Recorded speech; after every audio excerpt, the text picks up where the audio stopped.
Oi, gente. Tá começando o nosso Café com Bolos para falar dos principais acontecimentos da semana. O Brasil do Bolsonaro é uma máquina de absurdos. É até difícil a gente selecionar o que vai falar, mas vamos tentar resumir para você. Você tem tempo para um cafezinho? Para fazer um bom café, O que mais movimentou o país nos últimos dias é a crise da Lava Jato. A operação está na sua crise mais profunda desde que ela iniciou em 2014. Vamos entender os fatos? Primeiro, o STF formou maioria numa tese que pode anular várias condenações na Lava Jato. Porque, em alguns desses casos, os réus não tiveram direito de se pronunciar depois dos delatores na alegação final do processo. Isso cerceia o direito de defesa de acordo com o Código de Processo Penal. Não está claro ainda a dimensão que isso vai ter. Se isso só vai valer para os réus que pediram benefício, se isso só vai valer a partir de agora, isso quem vai definir é o Supremo e o seu presidente, Dias Toffoli. Segundo, no dia seguinte, a Procuradoria de Curitiba, liderada pelo Dallagnol, surpreendeu o país e pediu a progressão de pena do Lula para o regime semiaberto. Isso abriu um debate. Se tinha alguma tática por trás, se estavam tentando esvaziar o pedido de suspeição que o Supremo também vai julgar, enfim, o que é que estaria em jogo. E o terceiro e mais desmoralizante episódio para a Operação Lava Jato foi o Janot com as suas pitadas de psicopatia, confessando, na verdade, que pensou em matar o ministro Gilmar Mendes e depois se suicidar dentro da Suprema Corte do país. O Janot, vale dizer, era o Procurador-Geral da República, a autoridade maior do Ministério Público e que estava à frente da Lava Jato. Dallagnol se apressou a defender o Janot, depois de tudo isso, dizendo que é um homem equilibrado. O Freud já dizia pra gente, quando Pedro fala de Paulo, a gente sabe mais de Pedro do que de Paulo. Ou seja, Dallagnol mostrou com isso qual que é o conceito de equilíbrio que guia as suas próprias ações. Pra gente entender essa crise da Lava Jato, por trás dela tem dois grandes fatos. Primeiro, o pedido do Lula para anulação da sentença depois que o Intercept revelou todas as maracutaias que foram feitas entre a Procuradoria de Curitiba e o juiz Sérgio Moro. As revelações do Intercept mostraram um verdadeiro conluio entre o juiz, que deveria ser isento, com a acusação. Pior que isso, mostraram que a operação foi usada como ferramenta política deliberada e até como forma de ganhar dinheiro pelos procuradores, com um grande esquema de palestras. Depois disso, Lula pediu a anulação do processo. Isso está previsto lá no Código de Processo Penal. Num processo em que o juiz não age com isenção, pode-se pedir a suspeição. E quando o juiz é dado como suspeito, a sentença é nula. O STF já está há uns 2 meses na segunda turma enrolando para fazer esse julgamento, para ver o que aparece mais do Intercept. Mas só o que mostrou até aqui já foi suficiente para que muita gente que não é suspeita de ser petista ou de esquerda se pronunciasse, defendendo o Estado de Direito. Foi o caso, por exemplo, de Reinaldo Azevedo, não é exatamente um comunista. Demétrio Magnoli, um direitista tradicional, que publicou uma coluna esses dias na Folha de São Paulo com o título de Lula Livre. E além disso, juristas e políticos de vários espectros do mundo inteiro defendendo a soltura do Lula. A temperatura esquentou e a Lava Jato ficou pressionada. O segundo ponto dessa crise são as brigas no casamento entre a Lava Jato e o bolsonarismo. Vamos retomar um pouquinho. O Bolsonaro se elegeu no ano passado com um clima de antipolítica, de que ninguém presta, de que vamos mudar tudo que está aí. Quem ajudou a produzir isso foi a Operação Lava Jato, quando transformou o necessário combate à corrupção num verdadeiro caça às bruxas, onde ninguém presta. Isso cria espaço para surgirem os salvadores da pátria. Aliás, lá há um tempo atrás, na Itália, teve uma operação a mãos limpas, que o Sérgio Moro é um grande admirador, que, depois de fazer o grande combate à corrupção, acabou ajudando para a eleição do Silvio Berlusconi, um dos maiores corruptos e devassos da história italiana. Aqui, não dá para pensar a eleição do Bolsonaro como presidente da República sem ver a devastação que a Lava Jato fez no sistema político brasileiro. E na eleição, se formou mesmo um verdadeiro casamento. Uma aliança entre os agentes da Lava Jato e a campanha do Bolsonaro. Várias das mensagens do Intercept mostraram como procuradores atuaram de forma direta para interferir no processo eleitoral. Na véspera do primeiro turno, o Sérgio Moro resolveu trazer a público uma delação do Palocci, que já tinha sido feita há um tempão atrás. O objetivo era intervir nas eleições. Deu certo. E depois de prender o Lula, que liderava as pesquisas, tirá-lo da eleição e dar essa ajudazinha com a mão invisível para o Bolsonaro, Sérgio Moro recebeu um prêmio. Virou ministro da Justiça. O casamento estava selado. Mas não durou muito tempo. Logo de cara, as relações suspeitas do Bolsonaro e da sua família com a milícia do Rio de Janeiro, o laranjal do PSL, o esquema do Queiroz, tudo isso começou a quebrar aquela aura do mito do combate à corrupção. O Sérgio Moro, tão ativo nos tempos de juiz, ficou calado como ministro. E pouco a pouco, o Bolsonaro foi avançando. Interveio na Polícia Federal do Rio de Janeiro, demitindo o diretor depois de uma ação contra a milícia. Interveio na Receita Federal e também aceitou a tirada do COAF do Sérgio Moro. Sérgio Moro foi recebendo humilhações públicas a cada dia e mesmo assim permanece no cargo. É isso que dá. Quando uma história de amor começa com mentira, o final não costuma ser muito feliz. Mas, gente, não vamos nos iludir aqui. Nessa história não tem herói. É verdade que o Bolsonaro está atacando a Lava Jato para proteger os seus e os seus esquemas. Mas é verdade também que Sérgio Moro não é nenhum santo. Bolsonarismo e lavajatismo são, na prática, duas faces da mesma moeda. De um lado, uma seita política marcada pelo ódio, sem nenhum projeto construtivo para o Brasil e comandada por uma família enfiada até o pescoço em relações espúrias e criminosas com milicianos. Do outro, um grupo de justiceiros que usou o combate à corrupção como pretexto para um projeto de poder que partidarizou a justiça e, além de tudo, ganhou dinheiro em cima disso. E agora que a Lava Jato está nessa crise toda e que o rei está nu, os ouvidos das pessoas estão mais abertos. Então, vale indicar aqui o melhor livro que já foi escrito sobre o assunto. O Espetáculo da Corrupção, do advogado Valfrido Vart. Ali, ele mostra os interesses econômicos e até mesmo internacionais que estão por trás da Operação Lava Jato. Vale a pena. Bom, o que ficou muito claro nessa farofa toda é que o Bolsonaro quer salvar os seus, proteger a família, o Queiroz e seus milicianos de estimação. Nós não podemos permitir que a necessária crítica aos abusos da Operação Lava Jato seja utilizada para jogar para baixo do tapete as podridões da família Bolsonaro. Resta saber agora se o Supremo Tribunal Federal vai ter a coragem de enfrentar os xerifes de toga, essa partidarização da justiça e, no caso da suspeição do Moro, anular a sentença do Lula e liberá-lo. Ou então, se vai continuar a toada do grande acordo nacional. Para fazer um bom... O ataque do Bolsonaro aos povos indígenas. Na última semana, o presidente do Brasil discursou para quase 200 líderes mundiais na ONU. Bom, nenhuma novidade. Falou mal do socialismo, que a esquerda está pervertendo as nossas crianças. Defendeu a ditadura militar e o golpe de 64. Mas o ataque mais duro ele reservou aos povos indígenas, e em particular ao cacique Raoni. Vamos escutar. A visão de um líder indígena não representa a de todos os índios brasileiros.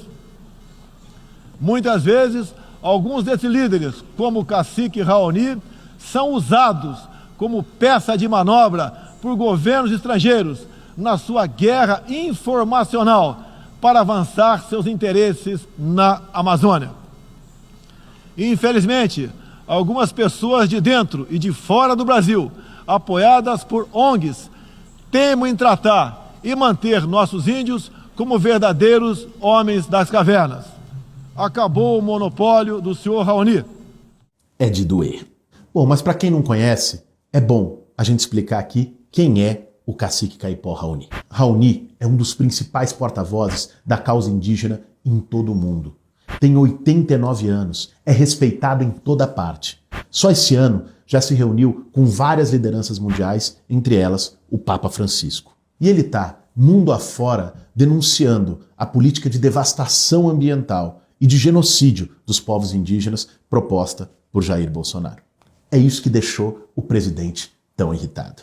E aqui no Café com Bolos, a gente também vaza áudio. Não é só o Glenn que faz, é o Vaza Bolos. Toda semana a gente vai vazar um áudio de uma pessoa diferente comentando sobre o assunto da semana. Sobre o tema de hoje, nós vamos trazer o áudio dessa grande liderança indígena, minha companheira Sônia Guajajara. para fazer um bom café. Infelizmente, nós, do Brasil que estávamos aqui, ficamos muito preocupados com o discurso do presidente Jair Bolsonaro, que para nós foi um dia de terror, um discurso de intolerância, de truculência e muito agressivo. Uma fala, infelizmente, histórica, mas histórica por manchar o legado brasileiro na ONU. Bolsonaro nos chamou de animais das cavernas, desrespeitou o líder mundial indígena, o nosso cacique Raoni, que está sendo indicado para o Prêmio Nobel da Paz. E a gente não pode, de forma alguma, aceitar um absurdo desse. Raoni é uma grande liderança, reconhecida mundialmente, respeitada nacionalmente, por ter dedicado toda a sua vida em defesa da Mãe Terra, em defesa do meio ambiente, em defesa dos povos indígenas. Então, o governo de Bolsonaro é um governo que destrói o meio ambiente, que explora a biodiversidade e os conhecimentos tradicionais, que permite que mineradoras e hidrelétricas avancem em territórios indígenas. Então, esse discurso provou mais uma vez que Bolsonaro se coloca como o porta-voz oficial desses setores. É bem isso. Sônia Guajajara mostrou exatamente o que é que está por trás do discurso do Bolsonaro. Bolsonaro vem dizer que está preocupado com a soberania brasileira na Amazônia. Faz-me rir. Vamos lembrar que há poucos meses atrás ele defendeu uma exploração conjunta do território amazônico entre Brasil e Estados Unidos. Olha aí. A questão não é a soberania, mas é a defesa do interesse do agronegócio e da mineração. Os ataques raivosos de Bolsonaro contra os povos indígenas e a sua tolerância com o desmatamento e as queimadas têm a ver diretamente com isso. Vamos ver alguns dados. No seu governo, até agosto, foram 131 mil queimadas. 45 mil desses focos só na Amazônia. É o maior índice dos últimos anos. E essas queimadas não são por acaso, não são acidentes, são criminosas. Basta ver que as regiões onde mais se queimou são as regiões de maior expansão de pastagem para gado e de plantação de soja. O que está em jogo é a expansão da fronteira agrícola com fogo, destruindo a floresta. Em relação às terras indígenas, só esse ano foram 153 áreas invadidas, em geral por garimpeiros. Mais que o dobro que o ano passado inteiro, quando foram 76. O que o Bolsonaro quer é liberar a mineração e o garimpo em terras indígenas, porque mais de 1/3 dessas terras tem comprovadamente minérios. O que ele quer é abrir espaço para grandes corporações como a Vale e a Samarco, que não vamos esquecer, foram responsáveis pelos crimes de Brumadinho e Mariana. E é importante mencionar que numa pesquisa recente, 86% da população brasileira se manifestou contra a mineração em terras indígenas. Bom, e para quem, depois de tudo isso, ainda insiste em achar que essas tragédias ambientais e humanas são acidentes, vamos ver o que aconteceu com a fiscalização. O IBAMA teve 1/4 do seu orçamento cortado pelo ministro Ricardo Salles. O número de fiscais do IBAMA nesse ano de 2019 chegou ao menor da década, 730 em todo o Brasil. E as multas ambientais se reduziram em 23%. O mesmo ministro que é responsável pelo IBAMA, Ricardo Salles, foi flagrado numa agenda secreta na Europa esses dias com grandes empresas de agrotóxico, como a Bayer e a BASF. Não podemos esquecer ainda que o governo Bolsonaro, em 9 meses, liberou 325 agrotóxicos, algo inédito num período tão curto. Ou seja, não se trata de soberania, de defesa nacional, muito pelo contrário. Se trata, de maneira deslavada, da defesa dos interesses do agronegócio e da mineração, dos ruralistas que capturaram inteiramente o interesse público no Brasil no governo Bolsonaro. Então, gente, entre Bolsonaro e Raoni, não tem nem que pensar 2 vezes. Nós estamos com o cacique Caipó. Para fazer um bom... Aqui no Café com Bolos, toda semana nós vamos abrir a caixa de Pandora, trazendo algum chorume, algum absurdo, alguma surpresa da semana para comentar aqui. Dessa vez, não poderia deixar de ser a entrevista que o ex-ministro e ex-golpista Aloysio Nunes Ferreira deu para a Folha de São Paulo. Vamos abrir a caixa de Pandora. para fazer um bom café. Disse aqui o Aloysio: quando você fala na divulgação do diálogo do Lula com a Dilma, evidentemente você tem uma manipulação política do impeachment. Quando você tem a divulgação da delação do Palocci nas vésperas da eleição presidencial, você tem uma manipulação política da eleição presidencial. Isso feito de caso pensado, como os diálogos revelaram. Não é uma coisa por inadvertência, foi de caso pensado.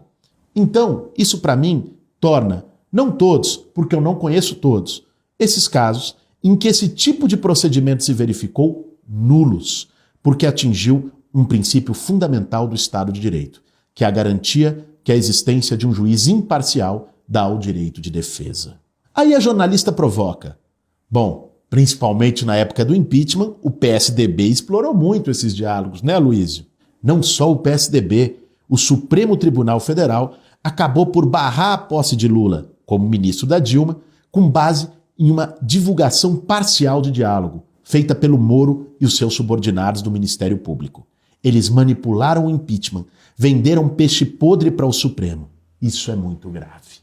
Vejam só, Aloysio Nunes Ferreira, que na época era senador do PSDB, um dos grandes defensores do impeachment da Dilma, disse que o impeachment foi uma manipulação política.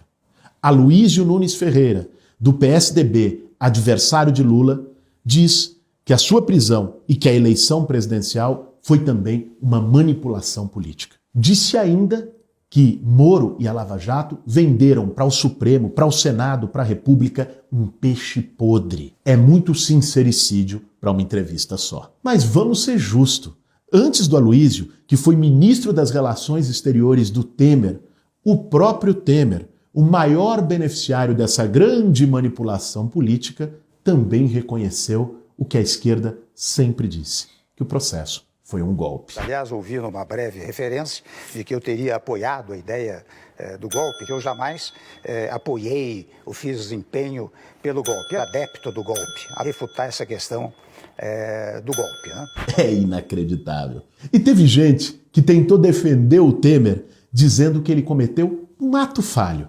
Bom, mas para quem já leu Freud, esse tipo de defesa não é exatamente um álibi. Para o pai da psicanálise, o ato falho é justamente quando a gente revela um desejo, um medo ou alguma crença nossa muito interna, muito profunda, que a gente não queria revelar. E aí ela se impõe através do ato falho, através da palavra.